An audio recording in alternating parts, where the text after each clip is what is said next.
Today, our journey takes us to the Netherlands, to a city shaped not by walls or mountains, but by water, a place where canals form the structure, rhythm, and memory of urban life.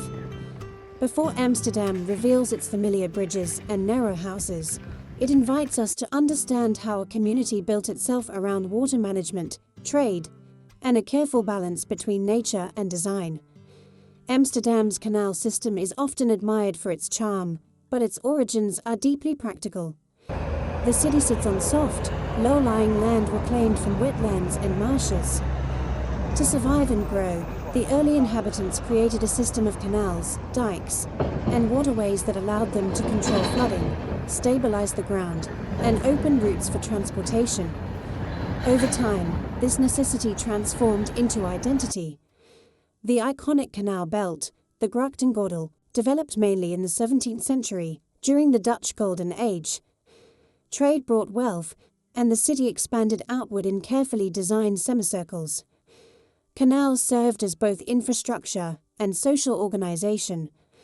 Merchants lived above their warehouses, goods arrived directly by boat, and bridges connected neighborhoods in a pattern that remains remarkably unchanged today. Walking through Amsterdam's canal districts reveals layers of history. Narrow houses, marked by their gabled facades, rise vertically due to limited land.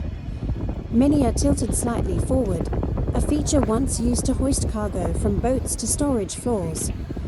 Trees line the water, softening the geometry of the architecture. Bicycles fill every available space, reflecting a city that prioritizes movement without engines. The canals hold more than aesthetic value.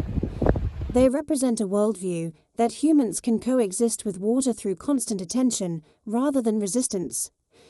This philosophy shaped Dutch engineering and influenced water management systems across the world. Amsterdam is easily accessible.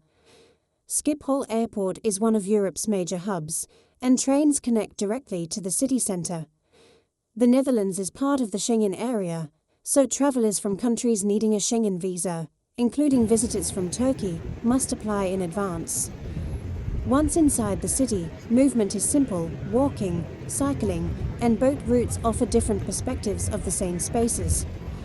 Experiencing the canals changes with the time of day. Early mornings reveal quiet reflections, when the water surface becomes a mirror for the narrow houses. Midday adds movement, boats, bicycles, and voices crossing bridges.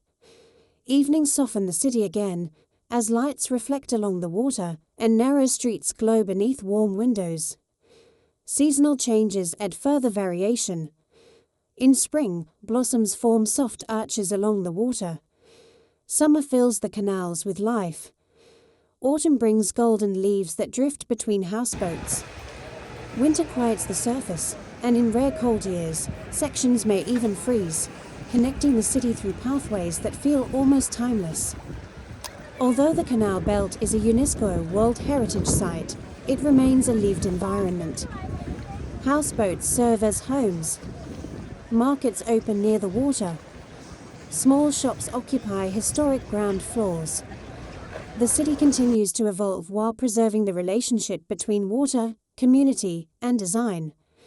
What makes Amsterdam's canals memorable is not a single structure, but an entire system that reflects human adaptation.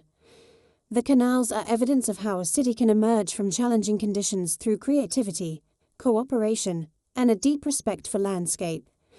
If you are looking for a destination where history and everyday life flow seamlessly together, Amsterdam's canals offer a quiet but profound reminder of how a city can be both practical and poetic.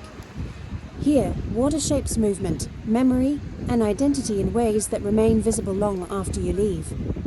On Global Trails, we don't just explore places on the map, we explore the stories, the landscapes, and the atmosphere that give each destination its meaning. Join us as we continue discovering the world, one trail at a time. Global Trails, discovering the world, one trail at a time.